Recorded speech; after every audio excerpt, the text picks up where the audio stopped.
I don't know, I like teeth in a bun to kill a mouth to know have to watch a TV, a Pondienztv, a the baddest TV. I don't think hell exists. I happen to believe in life after death, but I don't think it's got a thing to do with reward and punishment. Religion is always in the control business.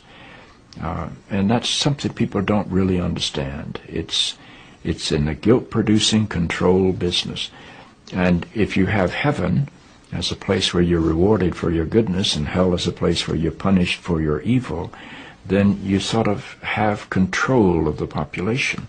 And so they create this fiery place, which has quite literally scared the hell out of a lot of people throughout Christian history. Mm-hmm. And it's part of a control tactic. But wait a minute, you're saying that hell, the idea of a place under the earth or somewhere where you're tormented for an eternity, is actually an invention of the church? I think the church fired its furnaces hotter than anybody else.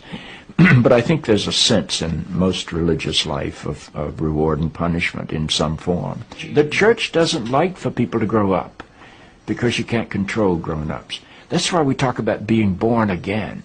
When you're born again, you're still a child. The people don't need to be born again. They need to grow up. They need to accept their responsibility for themselves and the world.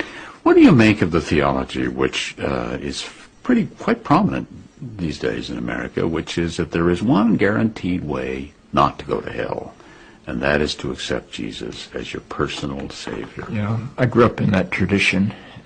Every church I know claims that we are the true church, and they have some ultimate authority. We have the infallible Pope, we have the inerrant Bible.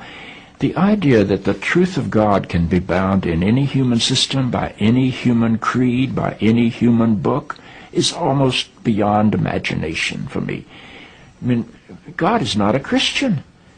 God is not a Jew or a Muslim or a Hindu or a Buddhist. All of those are human systems which human beings have created to try to help us walk into the mystery of God. I honor my tradition. I walk through my tradition. But I don't believe my tradition defines God. I think it only points me to God. You and I are emerging people, not fallen people. Our problem is not that we are born in sin. Our problem is we do not yet know how to achieve being fully human. The function of the Christ is not to rescue the sinners, but to empower you and to call you to be more deeply and fully human than you've ever realized there was the potential within you to be. Maybe salvation needs to be conveyed in terms of enhancing your humanity rather than rescuing you from it. Life is a startling and wondrous experience. And eventually, I think we're going to discover that God is unfolding through the life of our consciousness and our self-consciousness and is not a parent figure up in the sky. But I believe because I'm related to something that is not bound by time and space, that I will share in whatever God's eternity is.